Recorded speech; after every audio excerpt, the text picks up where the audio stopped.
one that's tomorrow so I can hit it and join? I believe so. But everyone was on top there. Let's see. Have you updated your computer yet? No, It's very strange.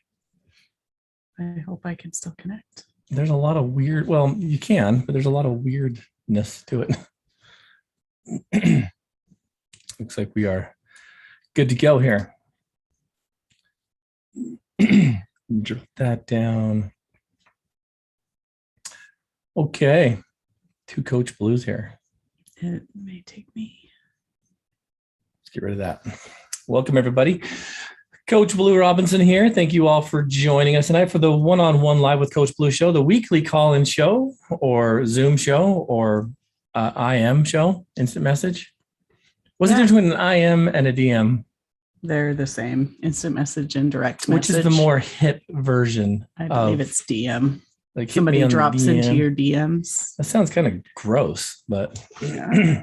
But if you're a hipster, it's a DM. With my new, if you're an old guy, it's a IM. You having a hard time with your camera? Yeah, I have a camera and it's what? Not letting me use it. Yeah. So up there in the bottom corner, it'll say like your camera down the bottom. But I'm using this new camera computer, right. And so it's having me go to the settings and update, and I don't know. You want me to come over and help you? You might need to. All right. Switch me gears for a minute. You come over here for a sec. I will go over there. All right. Is that really going to work? Why wouldn't it? Did you get it? No. Oh. You may need to do it. I can totally help you. Okay. Let's go over here and tell everybody about John Bozon's run and everything else, and I'll get your camera turned on. On the 16th. I don't know. Ask Jen. Hello, everyone. We'll try to get my camera going. So until then, let's see. We have got a couple different runs coming up. We have on, I believe it is October 8th and 9th. We have our annual county to county relay. I'm trying to double check. I think I have put all this stuff on our website. Anyway, our county to county relay runs through all the main streets in Utah County and Salt Lake County. We run from the Geobs line to Salt Lake in 5-mile increments. The point is to now I'm trying to look for something that this is not going to work either. To raise money for our Project ELF, which is our Sub for Santa program that we've done through Addict to Athlete for about 7 years now. We have applications and people put in and submit an application to have help with Christmas for those people who are maybe new into recovery and sobriety and trying to dig out of a debt hole and things that kind of causes. We don't ever want the children to suffer because of maybe parents' poor choices or situations that they've been in. So we do our best to help. Over the last 7 years, we have averaged about 50 to 80 kids every year that we help. So this is a huge ordeal. This isn't something that goes quickly or easily. So we will be doing this county to county relay, having fundraisers open and that you can donate through Facebook, or you can also go to our Addict to Athlete website and donate there. And we will get all these Christmas things together. If you or a business or a company that you work for are interested in sponsoring a family, please contact me, Marissa at addictathlete.org, so that we can get you hooked up as we get these applications in. If you are interested, we have had many businesses and families come together that want to help. And so they help us do this as well, because not only does it take funds, but it also takes legwork and doing shopping and all that to get things all put together. Hopefully we can have a big wrapping day, which is what we usually do. Last year due to COVID, we couldn't, but that is a day in the beginning of kind of middle of December. We try to meet with the families as they come in and help wrap all the gifts with the parents who are receiving these donations to help their families and help them so that they can see what's being donated to their kids and help them. And it is a fun time. We have food and music, and it's really a great day. So please come be part of that, whether it is you donate or you want to sponsor a family, please let us know. And then the following weekend, I believe it is October 16th, we will be doing a run for a great friend of the team, John Bozong, who is a race director of the Squaw Peak 50 and many others, the Snowshoe Festival and Kachina Mosa, quite a few trail runs, things here in Utah. He has stage 4 cancer. I'm not sure which kind. So it's to raise money for him, and we want to be able to give back and help as much as we can with him. This race, I think, is only like $35 to $55, but they have a 5K, 10K, half, marathon, full, a lot of different choices and options for everyone. I'm sure you can just donate as well. And I believe I have that on our website. If you go to events, the events calendar, all that information is there for our county to county and our race with John. So we are excited about that and excited to be able to help one of our own. We're grateful to him. Okay, I think that if you come over here and rejoin now, your camera should be on. Hopefully. If not, I'll just talk in the back. Marissa, that was fantastic. Well done. It's like you have done that before. Thank you for keeping my headphones warm. That helps quite a bit. All right. So tonight I want to talk a little bit about some happenings that we've had over the last 24 hours. You guys have probably seen some videos that we've been posting about the team and the request that we be mindful about how we treat one another on social media, on the team. It doesn't mean you can't have problems and issues with your teammates. I mean, those are kind of common, but what we don't want is for people to kind of make blanket statements and to kind of throw people under the bus when it comes to, blanket statements and things of that nature. So I talked a little bit about this on the video yesterday. I don't want to get too, deep into it because we got some questions we want to answer. We haven't had this show for a while because of summer issues and swim lessons and all kinds of stuff like that. So, but really, you guys, this team exists to help people get, a head start on recovery. Get them a little bit of a support system so that they can kind of look at sobriety through the lenses of a team approach rather than an individualized approach. And so we're going to have growing pains. I mean, that's just what it is. But you got to remember that these are real people that have real issues and they have real feelings and whatnot. And there are sometimes we had this. Years ago, we had this little troll. Is it working? Years ago, we had. You need to make me a co-host now because you logged me in. Years ago, we had this. What was it? Like a troll. We had a troll, Jennifer somebody, right? Yeah. And she would go on and she'd make light of a lot of our comments. She would. What would she do? She'd like make funny faces. We talk about someone passing away and she'd laugh at it and stuff. And it ended up being some dude who was a pissed off trail runner or something. Yeah. He's making his rounds again. Did you know that, Marissa? No, I didn't. He's actually making his rounds again. I saw it on runnersworld.com or something. Yeah. Promote you to a panelist or to a co-host? Co-host. Okay. That's an option. Yeah, I think he had been caught cheating at some trail events and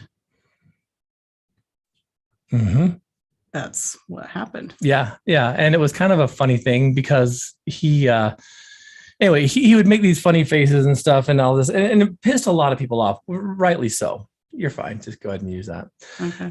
Rightly so. It made him kind of mad. It made everybody kind of mad. But then the thing is sometimes people hit that smiley face under a comment and it's no big deal. You guys, we've got to have a little bit of I guess ignoring some of the naysayers too. Like you can offend people without even realizing you've done that. Have you ever noticed that? Yep. Like there's times when people could be so pissed off and angry, but yet they don't come out and say what's wrong. Conflict resolution is a big deal in recovery, in family system redevelopment, in the establishment of your home team, all these things. So if we have a hard time communicating with one another and we are afraid that if we voice a concern or whatever, we're going to get shut down, then maybe we need to look at bringing more people on board to help solve these issues. What I'm basically saying is leave all your personal stuff behind. We don't care about your political views. We don't care about, anything that has to do with anything outside of the realm of addiction recovery and those kind of things. I have some very staunch opinions. Have you noticed this? Yeah, I really do. They're very staunch, but I've learned a long time ago that no one cares. And my opinions, even the soapboxes I want to climb on, they're not going to change anyone's mind who has their mind made up. Yeah. And I felt like to be very cautious about, throwing that out here, because the chances to offend are very high. And that's not what we want to do. And again, we can share our opinions, but we cannot force them on someone else. And if we really expect other people to change, trying to be aggressive or even just pushing your agenda onto someone else, that's usually the way that get people shut down automatically. So yeah. So guys, remember, we are all here to get I guess a head start on addiction recovery, or to help share your story, or to help inspire others to jump on. So let's be cautious with that. That being said, Marissa, I know we've got some chambered questions. I've got a dozen or so here. Do you have anything that you've got? Not yet, because I'm still trying to get this to work. All right. So for those of you that might be new to the platform, this is the weekly live call-in show where you guys can jump on, maybe drop some questions, jump on here. Coach Blu Robinson is a mental health therapist, addictions counselor, and head coach of Team Addict Athlete. Marissa is a licensed, certified recreational therapist. Yes. That's a lot of words there. And sober coach. And the athletic director of Team Addict Athlete. Which plays right into this, because the first question I have here, Marissa, is for you. Okay. You ready? Yeah. Brace yourself. I know the athletic director, Marissa Robinson, is a rec therapist. What is a rec therapist? That sounds like a cool job. It is a pretty cool job. Recreational therapist. There are 3 different levels throughout the country. In Utah, specifically, they have it's called a TRT, therapeutic recreation technician, and then a rec therapist, like certified recreational therapist specialist, and that's a bachelor's level, and that's what I have. And then there's a master's level. I have a bachelor's level, and there's a lot of different arenas that you can work with in rec therapy. Rec therapy does a lot of access and help in helping people learn to recreate how they are. So that means in some situations, a lot of rec therapists work with the elderly. They work with people with disabilities. They work with somebody in the hospitals. Maybe somebody has been in an accident and lost a limb, and they're teaching like paraplegic or quadriplegic how to recreate now. So in the arena of mental health and addiction, which is really most of the years I've done. I have worked with the elderly and the disabled as well for years, but I've done addiction and mental health for quite a few years now. It is teaching people how to recreate sober, or teaching people how to now recreate and utilize recreation to help increase their, purpose in life, their vitality in life, everything like that. Yeah. So basically, you get to do therapy through hands-on experiential activities. You get to kind of do an activity, process it, maybe, point out things that they may not have seen on a metaphoric level. So I do a lot of, instead of just talk therapy, because there's a higher physical ability and mental ability with a lot of the clients that I work with, that we do a lot of recreational therapy by utilizing activities and tasks, art therapy, music therapy. I've done sand tray. I've done lots of those different things. So it's utilizing different modalities to help bring about positive change, and being able to talk about the things somebody has learned or can learn from a different task, rather than just sitting down and talking. Yeah. So kind of a cool job. I love it. Right. Yeah. It is what Addict Athlete is based and founded upon, really. It's kind of what it authentically is. Yeah. So when we were doing this early on 10 years ago, people were kind of blown away by the concept of being able to utilize health and wellness recreation as a modality of addiction recovery. And since then, you've seen some other, recreational groups pop up, which is pretty awesome. Ours is very different and unique because of the leadership with Marissa and I, both trained professionals, mental health therapy, recreational therapy. So you guys are kind of lucky, huh? So. All right. Coach Blu, I have one of the hardest jobs in the world. I won't even tell you what it is because I don't want you to compare yours to mine. That's funny. Okay. I find myself getting panic attacks quite frequently as of late. And I'm wondering where or what I can do or where I can go to help lessen the degree of anxiety that I feel specifically as it pertains to work. Panic attacks are kind of intense. Yeah. Do you know what panic attacks are, Marissa? Yes, I'm not sure I've had them, but I believe it's brought on by anxiety or 100%. Triggers, or, whether it's a PTSD, heart racing. I hear a lot of people will describe it as feeling like you're having a heart attack. Yeah. Panic attacks are interesting, and how to deal with them is probably even more important because we're all going to have panic attacks at one point, whether it's a small one or a monumental one. Everyone kind of goes through things because of trauma, because of anxiety. It's going to bring on that flood of anxiety. It's kind of like when you get the butterflies, but a panic attack means that it gets a little bit more heavy. It can almost feel like a heart attack at times, and so it can get kind of scary. And so if you suffer from these, it's kind of important to understand that it is a form of tension that kind of builds up in your body, and it affects a lot of your emotional, your physical, your mental kind of, extensions pretty negatively. And so a panic attack can manifest in so many different ways, depending on who you are. Like, it could be like, again, racing heart. It could be just fear of dread. It could be this fear of impending doom. I mean, there's a lot of different variations of it. But it can kind of be traced back to maybe a traumatic event as well. And so panic attacks are common right before a stressful situation, like a performance or a competition or maybe a job interview. And they kind of come on at the worst time. Like, you know what I'm saying? Like they just come on at the worst time.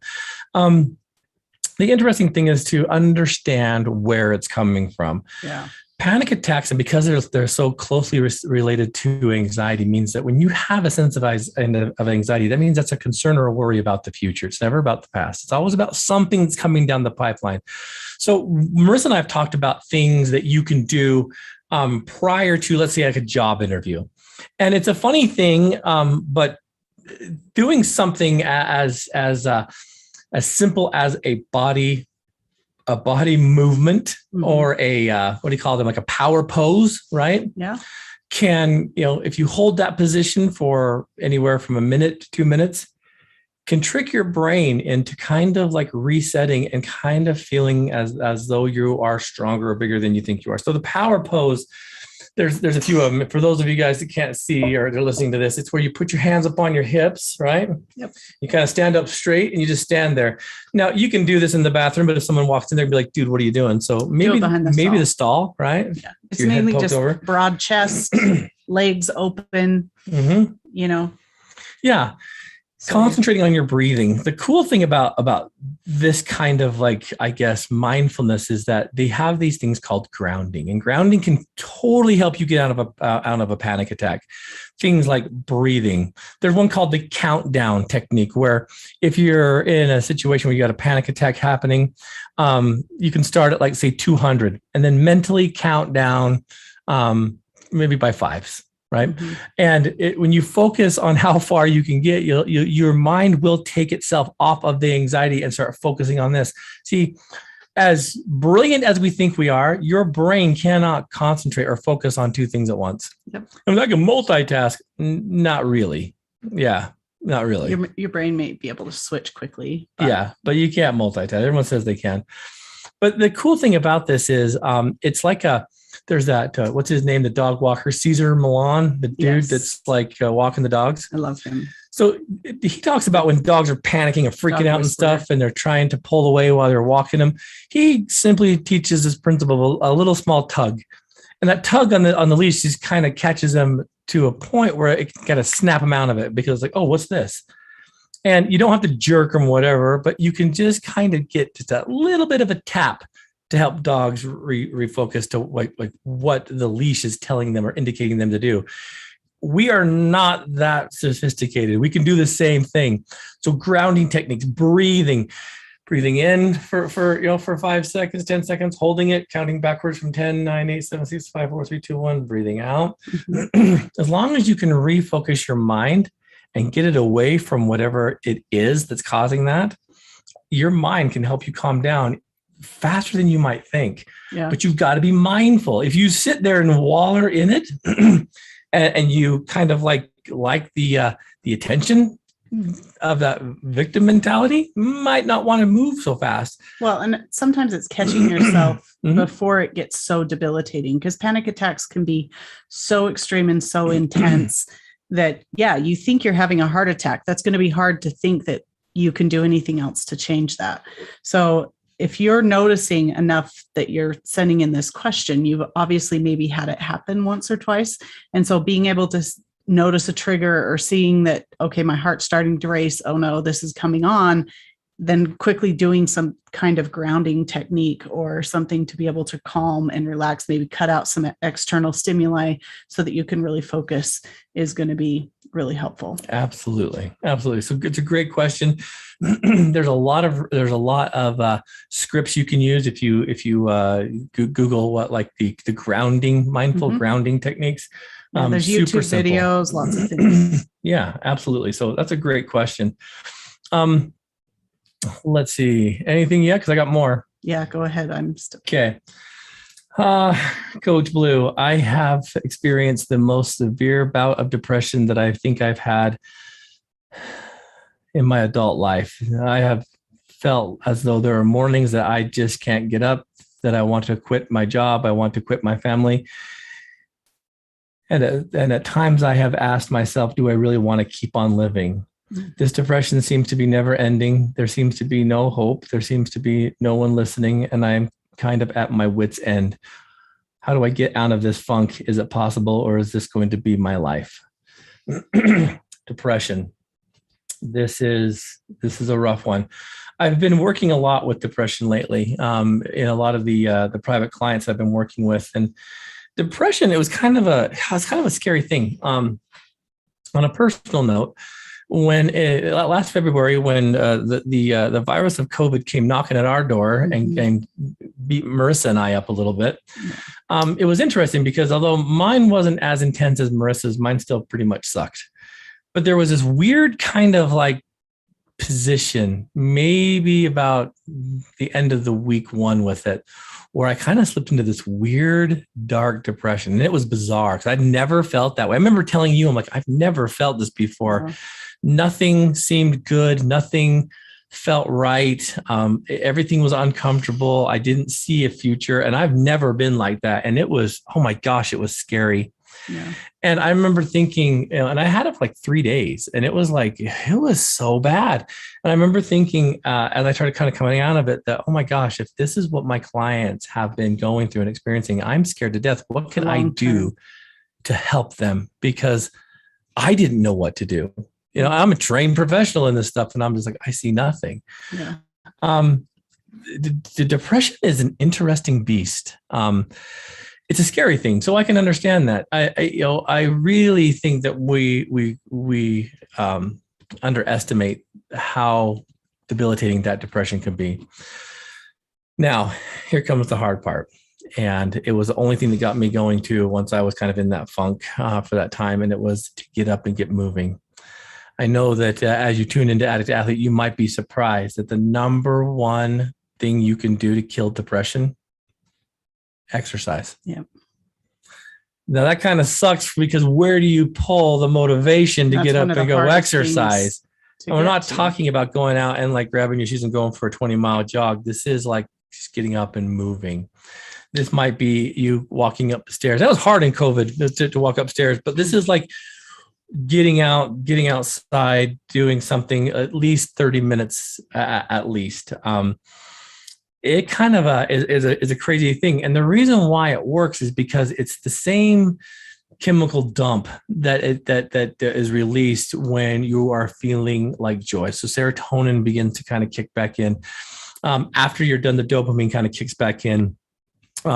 This is the hardest thing because there's that little push of like motivation. How do I stay motivated if I'm super depressed?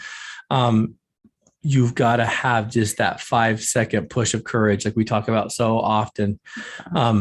It was interesting. Even when we did the Salt the Saint last weekend with everybody, right before they shot off the starting gun and we were ready to take off, and I knew for the next 20 plus hours we'd be in motion, right? Yeah. I got thinking kind of like, man, this is going to be long and hard. It's going to kind of suck. And do I really want to do this? And then I got on my first leg and it was like, my lungs weren't, up to speed. And I'm just like, man, I just feel like this big lump on a bike. Right. Mm-hmm. And it took about 5 to 10 minutes on my first leg. And I started feeling amazing. And I started feeling like I can do this. Kind of didn't want to at the beginning because everyone else was doing so good. Even Jake Bourne was like, oh, I suck at bike ride. I haven't rode in 10 years. Also, he gets on and takes off like freaking Lance Armstrong. I'm like, dude, what? And so it was kind of interesting. It's the same thing with running. The first mile of any run for me is a nightmare. I hate it. It's like when you're running, you start getting that weird itchy feeling. You ever get that? Like where you're like your legs start to itch or something. If you scratch them, you're screwed because then you have to itch them for the rest of your run. Have you ever done that? Yeah. What is that? I'm sure it's just the blood flow, like starting to move. If you guys know what that is, please let me know because this is the weirdest thing. But like after that first mile, then I feel great. And I feel like I could go for a long period of time. So it really is taking the jump, taking the leap. It's like, okay, if you're really struggling, it's getting out of bed. It's going and getting your shoes on, going for that walk, even if it is just like around your yard. And then, or, hey, I'm just going to walk around the block. And then if you feel better, keep going. But if you just lay there and hope it will start feeling better on your own, it probably won't. Sadly. Yeah. Now, medication. Let's jump into that for a minute. Medication and depression is kind of a hard thing because there are a lot of medications out there. And typically when you're looking at SSRIs, those tend to take a little bit of time to get going. And so you're kind of at a little bit of a mercy at the beginning because it's kind of hard, but you've got to be able to trust the process. Even if you take medication that you find will work, it's only going to take you halfway. Yes. Like you can't take a pill and like all of a sudden just be magically like excited to go out and live life. Like it's only going to take you halfway. I think some people forget that. Yeah. It's going to give you the initial push, but you have to act on that push. Does that make sense? Yeah. Talk therapy is a big deal with this. A couple of the guys that I've been working with lately that have had some pretty debilitating depression, I've noticed, I kind of feel like they leave and I'm like, I didn't really do anything for them. But today I was meeting with a guy that I've been working with for a while, and today he seemed a little bit more bright. And I kind of pointed that out, and he's like, I don't know, I just feel a little bit different today. And he was still very much low, but it kind of hit me. It's like, oh man, it's because he's starting to like let people in. He's starting to trust again. He's starting to share again. And, I feel like I'm not really doing much for him, but he's coming in and he's showing up and he's following through and he's doing some things that are hard and it's working. And so there's a lot of angles you can do with this. If it gets so bad that you feel like there's a problem with, do I need to stick around on this little ball of mud? Then we've really got to do some different kind of interventions, which is scary and kind of hard, but the sun always rises, you guys. Like, don't cash out before you get a chance to see how beautiful tomorrow's going to be. I think that's a hard one. Yeah. Suicide is never the answer, obviously. And that's one of the things that we fear the most with the people we work with, because although they may not see how influential that they are, we build real relationships with you. And when you check out early, it's hard for us because we want to be part of your story. That's kind of a hard one to wrap your head around. Well, and like you say, depression is hard, and it may be for some people, it may be harder than others. It may be something that is kind of lifelong, but does that mean that you will never have a good time? It will never get better? No. Yeah. And it is holding on during those hardest times until it does get better. Reaching out, talking to people, it's, finding some things that you look forward to. It's finding, getting on medication. It's going to different types of therapy, whether that's, just talk therapy or EMDR or CBT or DBT. Those are very, very helpful modalities that have helped people with depression. Yeah. And for those of you guys that want to know a little bit more about some of these dual diagnoses, we did a podcast that we did a little bit of a deep dive on a lot of these things. Mm-hmm. And maybe next time what we'll do too is do a podcast specifically with some therapeutic modalities so you guys can understand maybe what works best for what. Because you hear things like EMDR and DBT and CBT and all these other things. It's kind of like, well, let me kind of fill you in. So let's get you some help with that. Feel free to reach out to me if you want to talk about this in maybe a more private manner. So we'll be here to help you. All right, Coach Blu, I have a very extreme fear of disappointment that I fear might be causing me some shame, a sense of guilt, and a lot of sadness. I feel like my addiction and my history has been taken so, I can't read that. We'll say has been so bad that the people that I love will never allow me back into their hearts. What do I do? The fear of disappointment, this fear of disapproval. Mm-hmm. That's a big one. Okay, let's jump into this because the fear of disapproval, let's just say it like this, the anxiety of a potential relapse, the anxiety of, maybe you could go out and screw up again. Mm-hmm. These kind of emotionally kind of based trigger points, you really can't dictate. Those are people outside of your control who will project that onto you. So how do you avoid disappointing someone? Is that even possible? Because, I think let's back up. You have to be able to let go of other people's opinions, thoughts, beliefs. Yes. Is it going to be harder? Maybe if you're worried about disappointing yourself. Yeah. But you have control over being able to address that. You cannot worry about trying to not disappoint grandma or mom or sister. Like we just don't know what somebody else will do with our behavior, and we cannot change it. So trying to live your life hoping to live up to what somebody else's standard of you should be, you need to be able to let go of that. You have to. There's no winning in that scenario ever. Yeah, I find this a lot with the younger generation, the kids, where they are afraid that if they fail at something, they're going to be disappointing their family, or if they don't go into a certain career or something, they're going to be a disappointment. I see this a lot with family systems who they have this, I don't know, this underlining kind of like idea of what their family should look like. But if there's one person that doesn't want to go in to be a doctor and they want to be like an artist or something, well, then they'll have mercy, right? You've disappointed your family. You've brought shame upon your name. Yeah. No, that's not it at all. And again, hard. Is it really going to be beneficial in the long run if you're just living for someone else?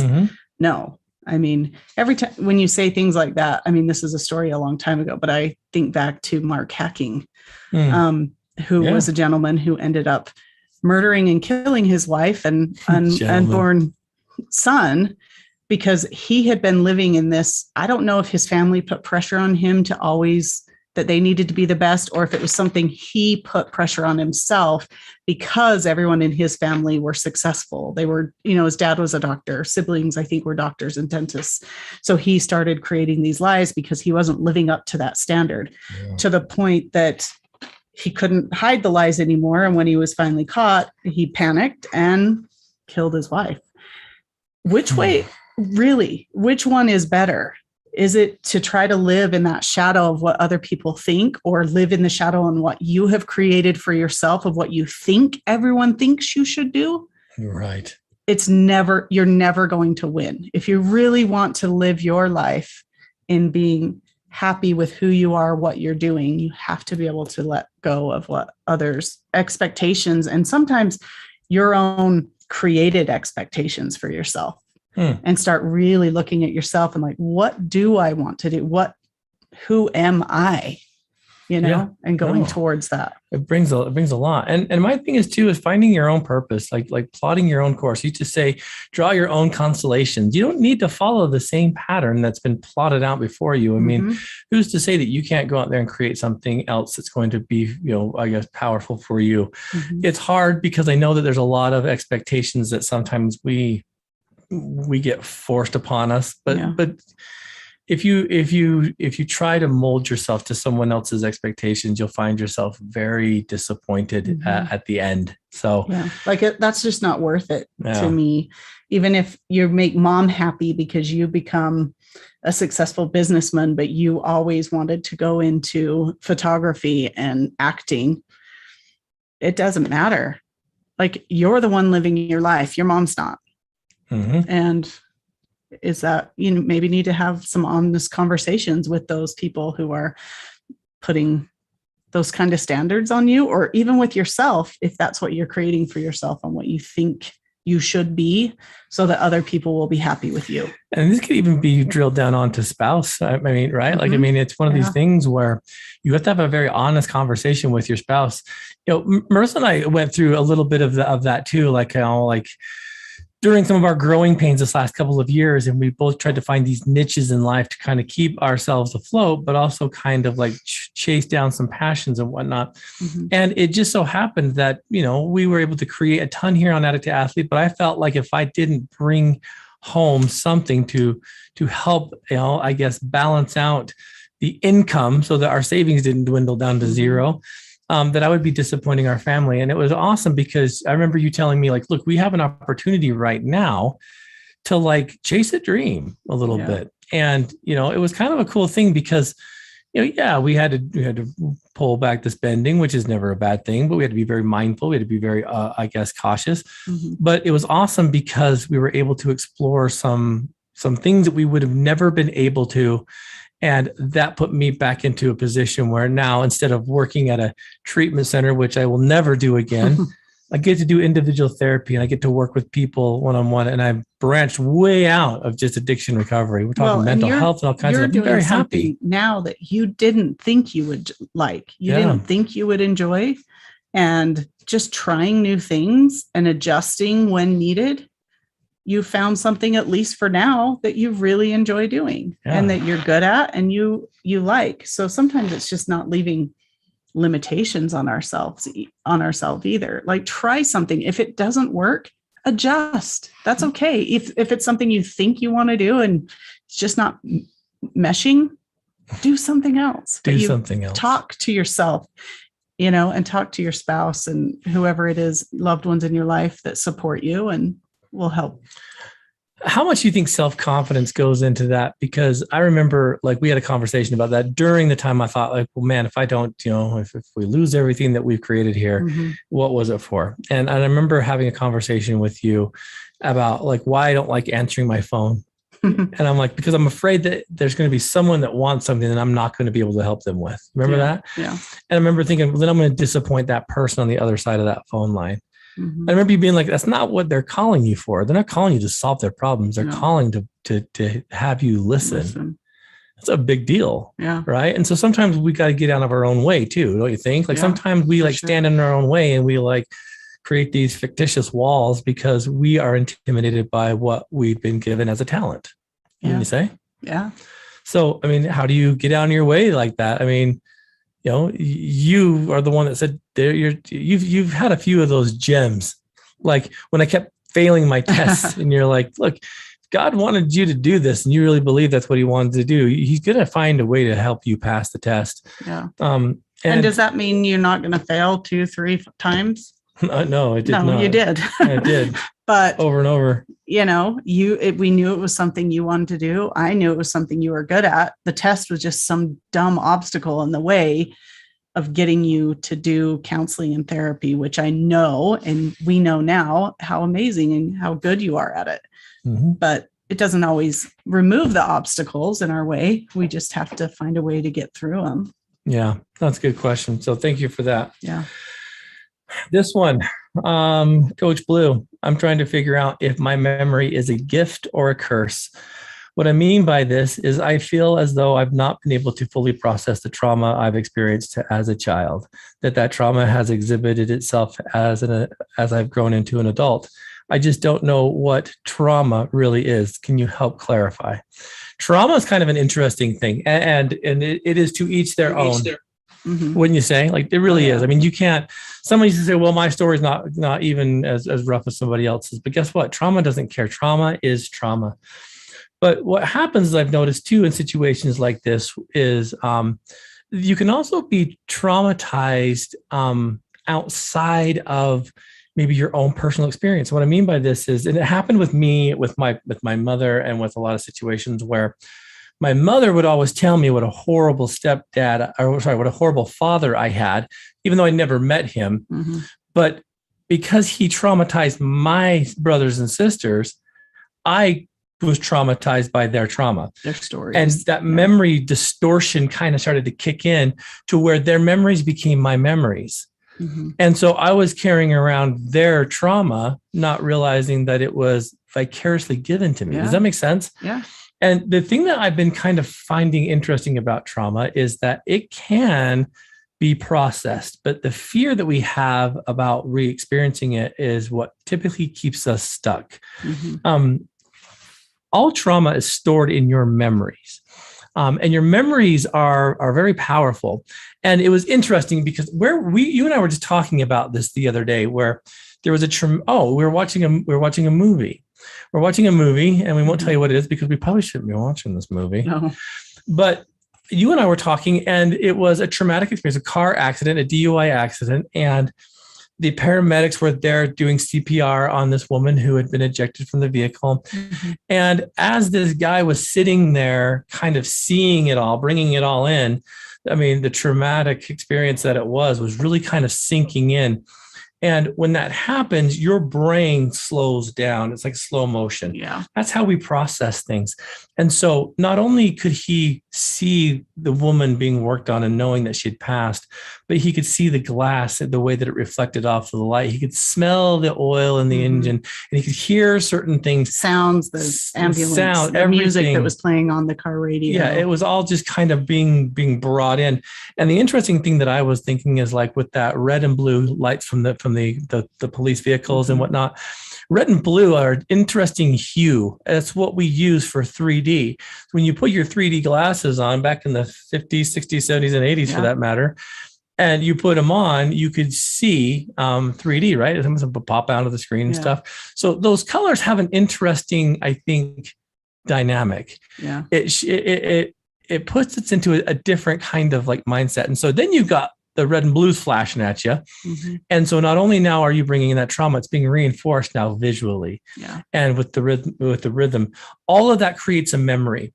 All those memories are stored up in your traumatic event, and they're placed right here in the frontal lobe. This is kind of like your fight or flight response, right? And so you are at that point moving forward, you will always have your head on a swivel to make sure that if anything in your life feels eerily familiar, smells familiar, sounds familiar, looks familiar, tastes familiar, feels familiar, your brain's going to light up and say, careful, this is, and it will kick you back to re-kick that it in. Memory.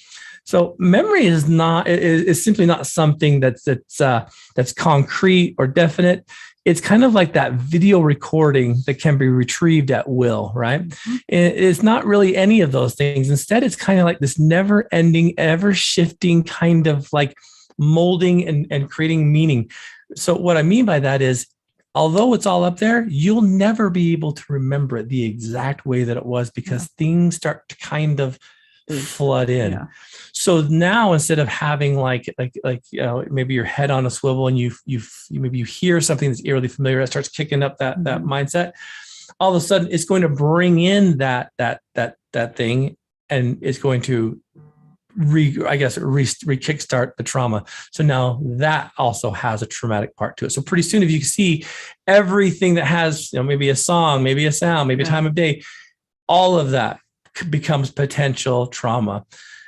That's why it's so important that we look at getting rid of it. And it's a hard thing. Trauma and traumatic memories They are so interesting when it comes to why we hang on to them. We know that it's sinking us, yet we hold on to them tightly. Why do you think that is? Why do you think we hold on to the trauma instead of letting it go? Because it's so intense and so strong. I think it comes up at will when, often when you have some kind of triggering sensation from one of your senses, whether it's a smell or a sound or whatever that triggers it, it comes where you're not even trying to think about it. And so it's really difficult to think that you can change it when it comes so automatically and so strongly. Yeah. So the neat thing about what EMDR does is it takes all those memories and it helps you erase that negative attribute that you labeled that, and it helps you replace it with something positive, but also kind of like real, something reality based. So instead of like maybe attaching I'm so horrible that this stuff happened to me that I must not be able to feel love, right? Restating that to a concept of I know that I can love and be loved. And really just kind of allowing yourself to process that through these left-right brain stimulation type experiences, either that's visual or tactile or like audio. You guys, it's one of the crazy things. That's why Team Addict to Athlete works. That's why when we're running and things and all this, we're working out these issues. It's an amazing thing. Yeah. But you need to understand too that the harder you try to hold on to your trauma, the more ingrained it becomes, which means it's going to be harder for you to distance yourself and recognize who you are compared to your trauma. See, this is the thing I've noticed is that when people come in and they have what I call the secondary gain, which means you gain more by staying traumatized than you do if you were to let it go, then people kind of hang on to that trauma because it's simply defined them. Yeah. It's a sad thing. Well, they've had it for so long. It engulfs everything about who they are. So it's kind of scary to think about letting it go because who are you without it? Yeah. I want to do a deep dive on this stuff for the Patreon group. So stay close to the Patreon group if you haven't been. All right. Well, we've got more, but I think we've got other stuff we got to do here too. So athletes, I want to thank you all for joining us tonight. Sorry we didn't have our meeting, but we thought we'd jump in here and do this. A little safer environment. Absolutely. The wind and the rain. Check out our Patreon page, which we just spoke about, patreon.com/addict to athlete. You can check out all of our bonus content. Right now, you're getting weekly, if not several times a week, contributions to the extracurricular recovery program, which is the Addict to Athlete Recovery Playbook in audio form. So we do a principle, we give you some assignments and some work, and we give you some challenges. You go out there and you accomplish those, and you report back to me, Coach Blu, and we keep you moving forward. So if you are early in recovery, if you're thinking about starting recovery, jump on. $2 a month, get you all the bonus content. Anything above that qualifies you for all kinds of shirts and merchandise and special offers and perks. The other bonus podcasts are really helpful. Even the recovery playbook information is helpful for somebody just struggling with life challenges, mental health. Like it's very broad and general and can be accommodated for many different people. So we do a lot of trauma work in that playbook too. And make sure that we point that out. It's just a great resource. And it also helps us, by donating to the podcast and being able to help us keep this going. Absolutely. So jump on there. It's patreon.com/addict to athlete. We'll get you started, get you there. I want to thank Radio Ronin and the Radio Ronin Network for all that you do for Team Addict to Athlete. And until next time, go turn that mess into a mess.